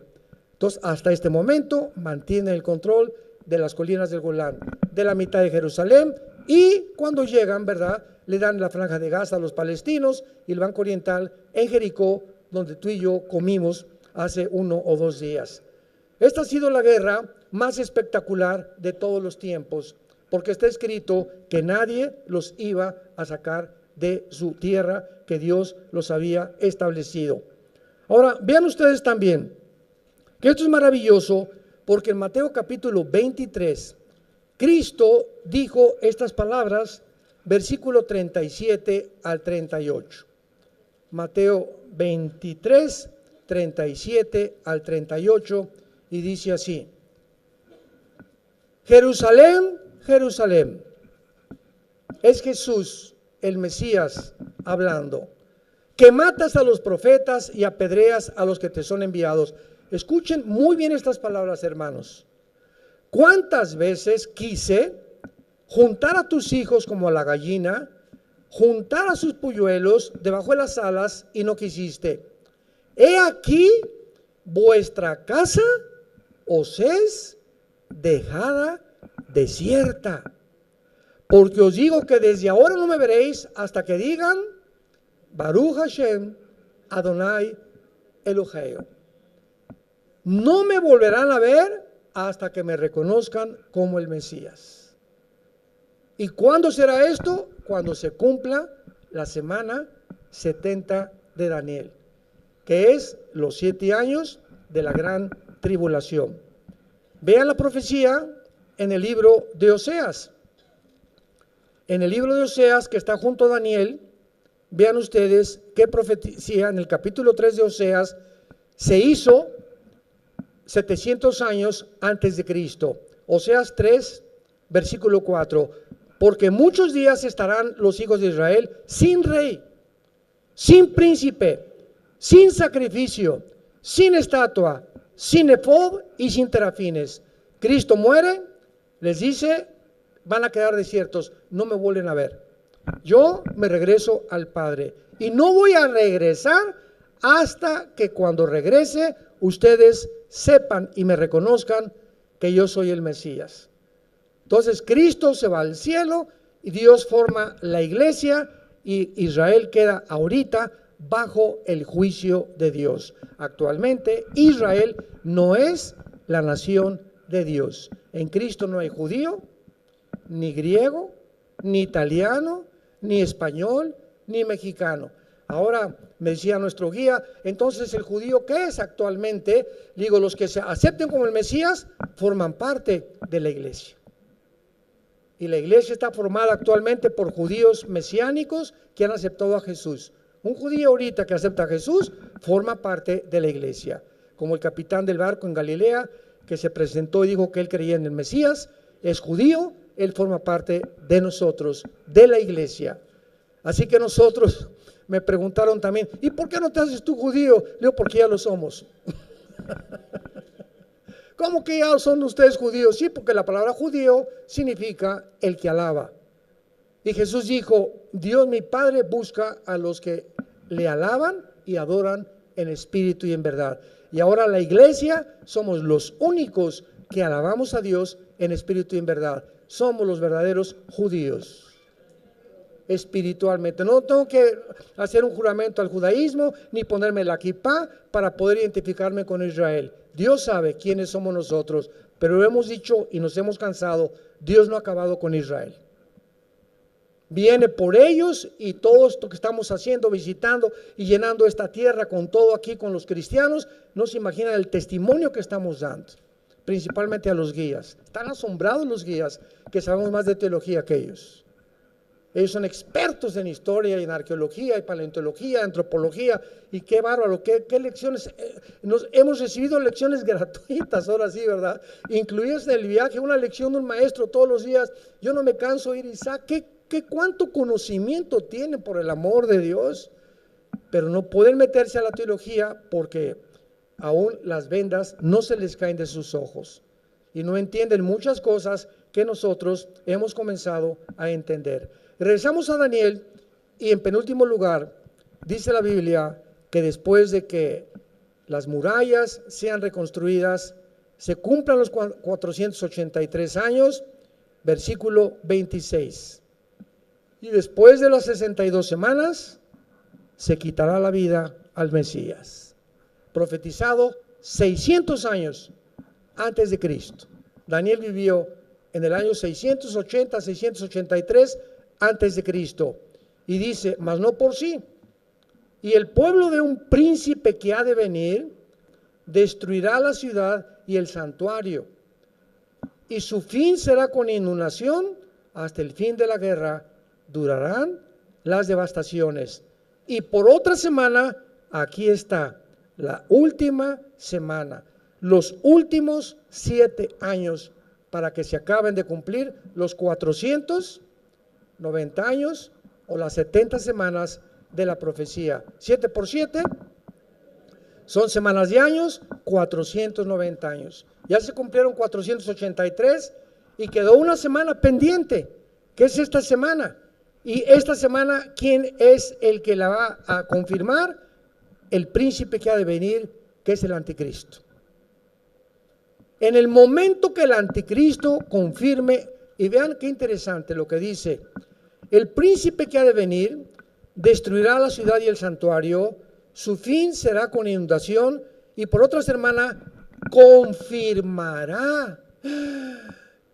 ¡Qué tremendo! No dice y por otra semana va a firmar. O sea, el anticristo va a confirmar un pacto. A confirmar significa que ya existía. Abran los oídos. ¿Se acuerdan los acuerdos de Oslo en España? Y después se fueron a España, se fueron a Noruega, se fueron a los países escandinavos buscando la solución entre Bill Clinton. Hay una foto de Bill Clinton con Isaac Rabin y Yasser Arafat, que fundó el Partido para la Liberación de la Palestina, ¿verdad? Que fue el terrorista número 1 del siglo XX, etcétera, etcétera. Todos han fracasado. Y el presidente Trump, por primera vez en la historia, las únicas naciones árabes que estaban en paz con Israel eran Jordania y Egipto, desde hace 45, casi 50 años. Y después de casi 45, 50 años, cuando entra el presidente Trump, Trump invita por primera vez a las naciones árabes para que formen parte del acuerdo de Abraham. E inmediatamente lo confirman los Emiratos Árabes, Bahrein, Marruecos, etcétera, etcétera, y entran bajo Israel y la protección de Israel 4 naciones árabes, algo inconcebible. ¿Cómo ahora los árabes, enemigos de Israel, están pidiéndole ayuda a Israel, quedar bajo su paraguas? Bueno, porque Irán bombardeó hace 2 años algunos pozos petroleros, los judíos bombardearon algunos pozos petroleros, Irán bombardea algunos pozos petroleros de Arabia Saudita, y los árabes dicen, si ahora el presidente Biden ya no nos ayuda, ¿quién nos va a ayudar? Y Arabia Saudita no le quiere entrar porque es la nación más poderosa de la península arábica, porque Arabia Saudita dice lo siguiente: mientras Israel no le permita a los palestinos formar un estado dentro de Israel, un estado palestino y un estado de Israel, no vamos a tener relaciones con Israel. Y Arabia Saudita hasta el momento no ha entrado a los acuerdos de Abraham, y de acuerdo a Ezequiel 38 no va a entrar. Como los chinitos nomás milando, cuando venga la invasión de Rusia van a protestar, nada más a protestar, porque no van a poder hacer absolutamente nada. Todo está escrito. Aleluya, Señor, bendito sea el Señor Jesucristo y su Padre. Gracias por habernos dejado estas maravillas, esta información que vemos cómo está avanzando todo. Llega Biden y el petróleo no funcionó. Rusia lo está ayudando China con el petróleo y pues ¿qué hacemos? Y ya le cerraron la llave Putin al Nord Stream para que no surte petróleo a Europa. ¿Y qué hace Biden? 3 meses antes, Biden maldijo al jeque, el director, el presidente o el rey de Arabia Saudita. Le dijo que era un maldito porque mató a un periodista y estaban involucrados. Y después de insultar al jeque, 3 o 4 meses, el presidente Biden llega a Arabia Saudita a decirle, please, produzcan más petróleo. Y le dice, no, no, cállese. Y se regresa nunca había pasado esto, se regresa con la cola entre las patas, Biden a Estados Unidos, ¿y qué creen que hace? Le pide petróleo a Maduro. Le pide petróleo a Venezuela. Cuando el presidente Trump estuvo a punto, ¿verdad? Ya casi, no sé si invadir Venezuela, pero le declararon la guerra y lo consideran como un terrorista a todo el gobierno de Nicolás Maduro en Venezuela. Pues ahora Biden va con Maduro para decirle, danos petróleo. O sea, haciendo la vergüenza, se sale de Afganistán ante una vergüenza impresionante. Dejen a Afganistán al presidente Biden. 7, 8 billones de dólares de tanques de guerra, de municiones, de ametralladoras, de pistolas. ¿Por qué? Por el miedo que pudiera hacer Afganistán. Y en 2 días, la embajada de Afganistán se quedan atrapados todo el personal y Biden no hace nada por sacarlos. Comienzan a sacar aviones, los afganos quieren huir y comienzan a cerrar todo Afganistán y dejan el ejército y todos los tanques y todo el armamento ante la vergüenza del mundo entero. Estados Unidos está condenado y está bajo el juicio de Dios. Y esto es lo que va a suceder. ¿Por qué? Porque ha llegado a su fin, a una crisis política, económica, pero principalmente moral. Y para terminar, en Daniel 12, que ya describe la tribulación, dice el versículo 1, en aquel tiempo se levantará Miguel. ¿En qué tiempo? Todo el capítulo 11 del versículo 38 al 45 describe las guerras del anticristo en el Medio Oriente. Por eso dice el capítulo 12, en aquel tiempo, o sea, conectando con el tiempo que se acaba de describir.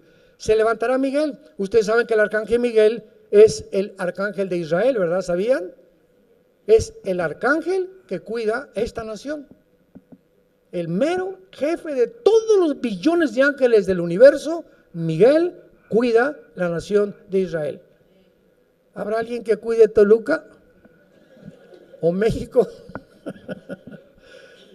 Y se dice, se levantará Miguel, el gran príncipe que está de parte de los hijos de tu pueblo. Ahí está, se le confirma a Daniel, y será tiempo de angustia.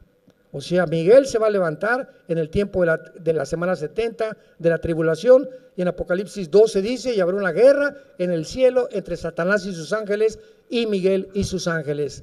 Y ya no prevalecerán, serán arrojados del cielo a la tierra, y vendrá Satanás con gran ira tratando de destruir finalmente a la nación de Israel. Y va a fracasar, porque jamás volverá a destruir nadie ni nada a Israel. Porque así Jehová lo ha dicho. Y finalmente dice el versículo 3, los entendidos resplandecerán como el resplandor del firmamento, los que enseñan la justicia a la multitud como las estrellas a perpetua eternidad. Pero tú, Daniel, cierra las palabras y sella el libro, o el sefer en el hebreo, que significa todas estas profecías. ¿Hasta cuándo? Hasta el tiempo del fin. Muchos correrán de aquí para allá y la ciencia se aumentará. Versículo 9, él respondió, anda Daniel, otra vez el ángel. Estas palabras están cerradas y selladas hasta el tiempo del fin, hasta et ketz, que es la frase en hebreo para escribir los tiempos finales. Mucho ojo, versículo 10. Muchos serán limpios y emblanquecidos y purificados. Los impíos procederán impíamente como lo estamos viendo, y ninguno de los impíos entenderá, pero los entendidos entenderán. Tú perteneces a esta generación que están entendiendo que sin santidad no veremos a Dios. ¿Has llegado a entender que tienes que tomar en serio a Dios? ¿Y has llegado a entender el gran precio que Cristo pagó en la cruz por ti, por tus hijos, por tu familia, por tu trabajo y por nosotros? El que no lo entienda va a pertenecer a los impíos. Y como dijo Mateo 24, como en los días de Noé, viene el diluvio, porque no entendieron, pero los entendidos se entenderán. Dios le dice a Daniel, Daniel, hace 2600 años, todo lo que estoy dando ahorita, nadie lo va a entender en 2600 años. Nadie, ni teólogos ni nada. Y en el tiempo del fin, el Espíritu Santo va a abrir estas profecías, y los que vivan en esa generación es para ellos. Ellos lo van a entender, como lo estamos comenzando a entender nosotros en el siglo XXI. El Espíritu Santo se está moviendo como ustedes no se imaginan, y tantas cosas ocultas que no se entendían hace 5 años, 10 años de la Biblia, las vamos a comenzar a entender. Pero solo los entendidos, porque es imposible, como dice en el Sermón de la Montaña, los puros verán a Dios. ¿Qué significa esto? ¿A dónde vemos a Dios? En la Biblia. Yo no puedo ver en la Biblia y tener un amante. Yo no puedo ver en la Biblia y tener rencor. Yo no puedo venir en la Biblia y le grité a mi esposa anoche y no le pidió perdón. Yo no puedo venir a la palabra a presentarme al trono de Dios ante su palabra cuando mi corazón está sucio y mi alma está infectada y estoy intoxicado por el pecado. Tengo que sacar todo esto, tengo que tratar de vivir en santidad delante de Dios, para que cuando venga Dios, dichosos los puros de corazón, porque podré entender la Biblia. ¿Quiénes son los que entienden la Biblia? Los que se limpian diariamente del pecado, si confesamos nuestros pecados. Él es fiel y justo para perdonarnos de toda maldad. Y Él quiere lavarte en esta noche y decirte que te ama, pero que tú no puedes seguir viviendo así. Y mientras más vivas en pecado, más duro se hará tu corazón, más difícil va a ser entender, más te amargarás, más estrés, más angustia, y a lo mejor vas a ganar mucho dinero o vas a triunfar y te darás cuenta que todo eso que tú anhelabas se vuelve maldición. ¿Por qué? Porque como dice el rey Salomón, al que a Dios le agrada, Dios le da salud y dicha y gozo para comer y beber de su vida. Porque he visto un mal debajo del cielo, aquel al que muchos hombres tienen todo, no les falta nada, pero Dios no les da el don para disfrutar de la vida. ¿En qué categoría te encuentras tú? ¿No quisieran muchos de ustedes que tal vez no tienen a Jesucristo en esta noche venir a la cruz? Yo te invito a que te arrepientas de tus pecados en esta noche, le pidas perdón a Dios por tu vida y le digas que entre a tu vida como tu Señor y como tu Salvador antes que regrese a México, a Chile, a Argentina, mañana o el sábado. Y en el muro de los lamentos verás cantidad de judíos mañana pidiéndole, ¿verdad? Metiéndole papelitos ahí a Dios. Ven por favor, pidiéndole que venga el Mesías. Ellos quedaron ciegos cuando el Mesías estuvo enfrente de ellos. No lo reconocieron. Esta noche el Mesías te ha sido presentado. ¿Lo puedes ver? ¿Puedes discernir qué es la Biblia a través del Espíritu Santo, que es Dios el que te está hablando? Si lo puedes hacer, dichoso seas. Inclinemos la cabeza. Te damos gracias, Señor, por tu palabra. Bendito sea el Dios y Padre de Jesucristo nuestro Señor, que nos ha hecho renacer para una esperanza viva por medio de la resurrección de su Hijo Jesucristo entre los muertos. Gracias, Señor, porque no hay nada perverso ni torcido en tu palabra. Todo ella es recta al que entiende, razonable a los que han alcanzado la sabiduría. En esta mañana, en esta noche, Dios te ha hablado a través de la Biblia, diciéndote que eres pecador y que si tú mueres en pecado, la condenación eterna te está esperando. De cierto os digo, dijo Jesús, que oye el que oye mi palabra y crea al que me envió, no vendrá a esta condenación, sino que pasará de las tinieblas a la luz. Porque de tal manera te ama Dios. Nos ama Dios, que nos ha dado en esa cruz, manifestando su amor, su eternidad, su sabiduría y su odio al pecado. Es tan grande el odio que tiene Dios contra el pecado que no perdonó a su Hijo Jesucristo. Pero ahora Él quiere perdonarte a ti. Y si tú rechazas, morirás también sin el perdón eterno de tus pecados, alejado de la presencia eterna de Dios. ¿Qué tengo que hacer? Me preguntarás, para poder arreglar mi vida delante de Dios. Número 1, arrepiéntete. Esto es, reconoce que la forma como tú estás viviendo ahorita no le agrada a Dios.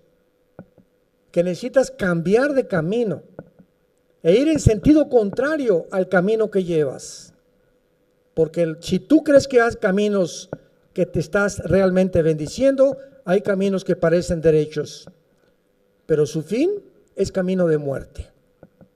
Cree que Jesucristo en la cruz pagó con su sangre por tus pecados, que a los 3 días resucitó de los muertos, y simplemente dile en el silencio de tu alma, en este momento: Señor Jesús, perdóname.